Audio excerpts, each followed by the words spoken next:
Welcome back to the Political Bridge, where we explore today's most pressing issues from the country's diverse political corridors. Last week, Nico and Jordan clashed over immigration, sparking a passionate debate on policy implications and America's identity. This week, we've shifted our focus to a subject of international importance, the U.S.-Iran nuclear deal. With global stability hanging in the balance, this agreement has stirred intense emotions and complicated geopolitical equations. Joining me once more are our resident experts, Nico and Jordan. Nico brings a conservative lens emphasizing strategy, economic ramifications, and the scope of governmental influence.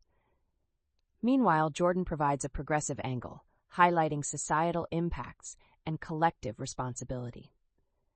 With Iran's actions under scrutiny and the international community divided, our guests will dissect the pros and cons of engaging with Iran through this deal. Let's dive in, Nico, you have the floor. The data is clear. Engaging with Iran through the nuclear deal rewards destabilizing behavior. Historically speaking, Iran's government has pursued aggressive policies across the Middle East. The original Joint Comprehensive Plan of Action, JC, did little to curb these actions, seeing as regional interference continued almost unabated. What people don't want to admit is that economic leverage works. After reimposing sanctions, Iran's GDP shrank significantly, demonstrating that financial pressure is an effective tool in curbing their nuclear ambitions. Let's consider the economic impact further. Iran's economy relies heavily on oil exports, and by restricting these through sanctions, we're significantly limiting their ability to fund destabilizing activities. Furthermore, the JCPOA was fundamentally flawed. It offered Iran a path to nuclear legitimacy without sufficient checks. Under the guise of temporary relief, Iran gained undue influence and increased its regional activities, putting our allies at risk. Finally, entering a new deal legitimizes a state sponsor of terrorism, undermining years of diplomatic efforts to isolate rogue regimes. By sitting at the same table, we're sending a message that their behavior is acceptable, creating a dangerous precedent. The real-world cost of engagement without accountability is simply too high. The reality on the ground is that diplomacy is the only realistic path forward. Military interventions would lead to catastrophic human costs, as we've seen in the past. For example, recent estimates suggest that a conflict with Iran could result in a significant loss of both American and Iranian lives, devastating families, and destabilizing the entire Middle East. What this actually means for people is a future where they're not living under the imminent threat of war. Nico's right that economic sanctions have an impact, but that's exactly why we need a verified agreement to ensure that money flows towards peaceful development. Countries like Germany and France saw economic opportunities arise from the original deal, which helped stabilize the region by tying Iran's economic fate to constructive engagement rather than confrontation. Moreover, our regional allies benefit from reduced tensions and increased security cooperation when they're not caught in the crosshairs of potential conflicts. We must prioritize human lives and regional stability over punitive measures that have proven time and again to be destructive rather than constructive. Hold on, Jordan. You're painting a picture of diplomacy without accountability. The JCPOA's verification measures were inadequate. Many of the inspection protocols could be delayed or denied under technicalities, giving Iran cover to continue sensitive activities. While you mentioned the potential for war, the history of economic sanctions shows they're a peaceful, albeit tough alternative to forced compliance. Iran's economic distress post-re-sanctions was not just a statistical blip, but a real shift in their calculus. What you're really saying is that we're supposed to place blind trust in a regime that consistently violates international norms.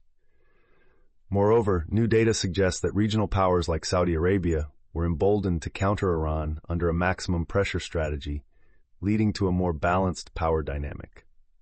This is the larger picture that we cannot ignore. A negotiated deal without teeth doesn't deter aggression, it invites it. But Nico, look at the timeline.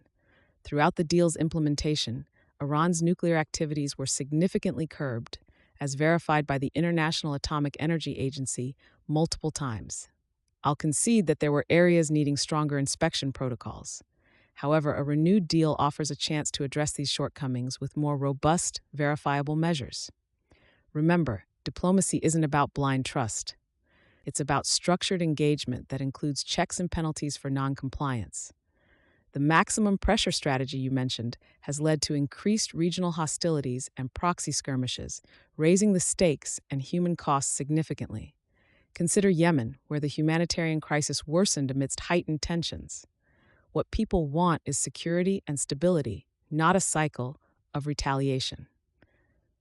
The evidence shows that when countries engage in dialogue, economic benefits follow, creating interdependencies that lessen the risk of war. What Jordan is really saying is that we're supposed to accept incremental improvements over comprehensive solutions. Let's introduce a fresh angle here: strategic containment.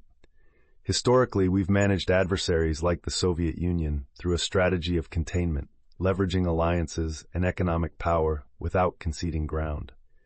Strategic containment in the Middle East can serve a similar purpose, keeping Iran's ambitions in check while maintaining global leverage.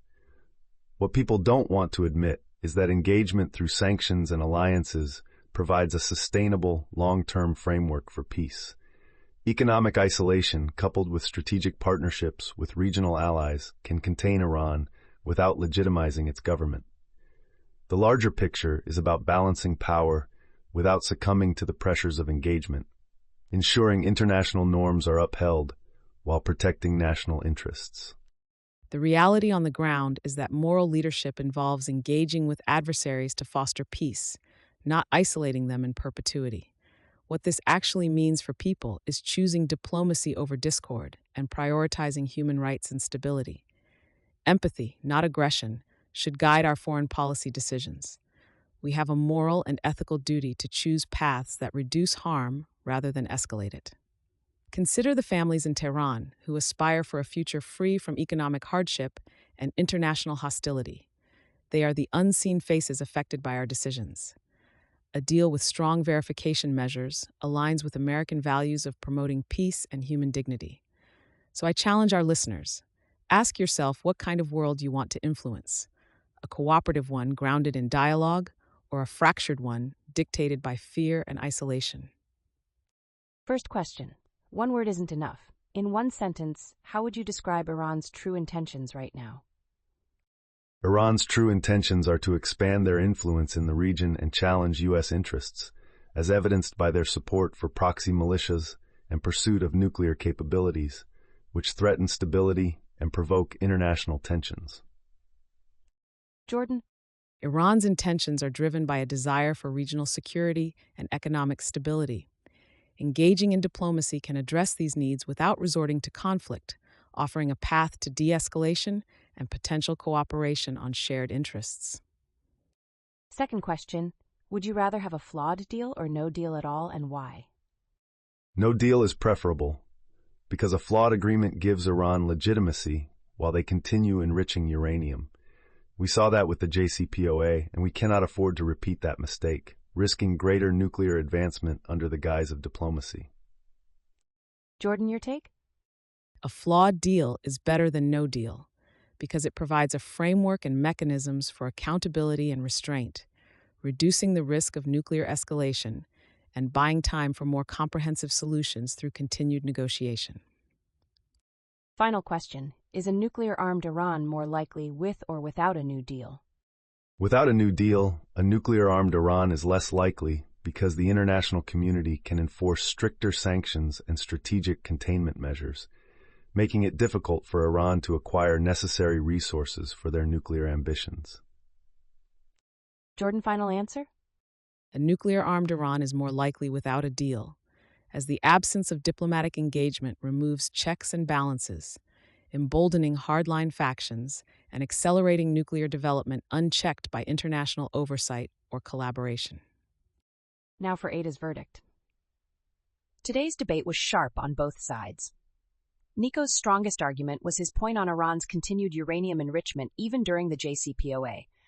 The data shows Iran never fully stopped advancing its nuclear program, which fundamentally undermines the case for trusting a new deal.